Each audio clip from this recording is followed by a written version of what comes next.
মরিয়নি সীমানায় নাগা দুষ্কৃতীর গুলি চালনা, সীমান্ত এলাকার কিছু গবাদি পশুর উপর দুষ্কৃতীর গুলি। দিসই ভ্যালি সংরক্ষিত বনাঞ্চলের সামনে উদয়পুরে ঘটে এই ঘটনা এলাকাবাসীরা শঙ্কিত হয়ে পড়ে। সুনীল সাওরা নামের এক ব্যক্তির গবাদি পশুকে লক্ষ্য করে গুলি চালায় নাগা দুষ্কৃতীরা। বিস্তারিত জানবো টেলিফোন লাইনে আমাদের প্রতিনিধি কল্লোল দেব। কল্লোল, ঠিক কি ঘটেছিল জানাও বিস্তারিত।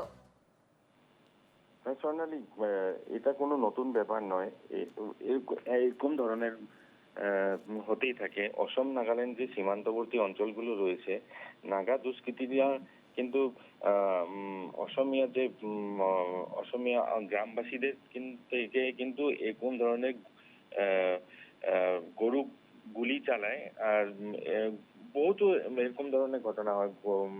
গরু ছাগল থেকে আরম্ভ করে যে কোনো জিনিস কিন্তু ওনারা কিন্তু দুষ্কৃতিকারীরা বন্দুক ফুটিয়ে গুলি মেরে কিন্তু ওনারা নিয়ে যায়।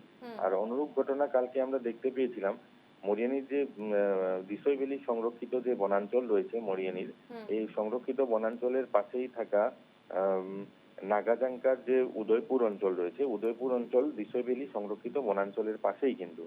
তো কখনো এই গ্রামবাসীদের গরু চড়ে ওই দিসই ভ্যালি সংরক্ষিত বনাঞ্চলের কাছে যায়, তখন কিন্তু নাগা দুষ্কৃতিকারীরা কিন্তু এরকম গুলি বর্ষণ করে। কালকে আমরা জানতে পেরেছিলাম 3টে গরু ছিল, 3টে গরুর মধ্যে একটাকে পাওয়া গেছে যার গুলিবিদ্ধ হয়ে রয়েছে, আর বাকি কিন্তু দুটোকে এখন পর্যন্ত পাইনি। আর এখানে খুবই একটা পরিতাপের বিষয় আমি বলবো যে অসম নাগাল্যান্ডের সীমান্তের যে কতগুলো শান্তি কমিটি গঠন করে যখনই এই ধরনের ঘটনা হয়, পুলিশ প্রশাসন বা অসম নাগাল্যান্ডের যে প্রশাসনিক বিষয়গুলো দেখে ওনারা কিন্তু এই পিচ কমিটি এরকম ধরনের বহুত কমিটি গঠন করে, কিন্তু এগুলো সবকিছু কিন্তু ফেইল আমি বলতে চাইবো। কেন নাকি এই ধরনের ঘটনা হয় 2 দিন পরে কিন্তু এরকম ধরনের ঘটনা হওয়ার পরে এক কমিটি গঠন করে পুনরায় কিন্তু এরকম ধরনের ঘটনা হয়।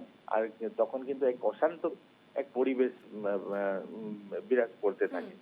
তো কালকে আমরা দেখতে পেলাম সেই এমন ধরনের ঘটনা, যার গুলিবিদ্ধ যে গরুটিকে মরিয়নির যে চিকিৎসালয় রয়েছে, এই চিকিৎসালয়ে পশু চিকিৎসালয়ে আনা হয়েছে, চিকিৎসা করছে, কিন্তু তার উপরে কিন্তু পুলিশ এতটুকু দায় শেষ করলো। কিন্তু ওখানে গিয়ে যে কোনো ইনভেস্টিগেশন করা বা ওখানে কোন নাগা দুষ্কৃতিকারীরা এই ধরনের ঘটনা করেছে ওনাদেরকে কিছু পানিশমেন্ট দেওয়া বা ওনাদের উপরে কোনো অ্যাকশন নেওয়া, এগুলো কিন্তু আমরা আজ পর্যন্ত দেখতে পাই। হ্যাঁ স্বর্ণালী, ধন্যবাদ কল্লোল।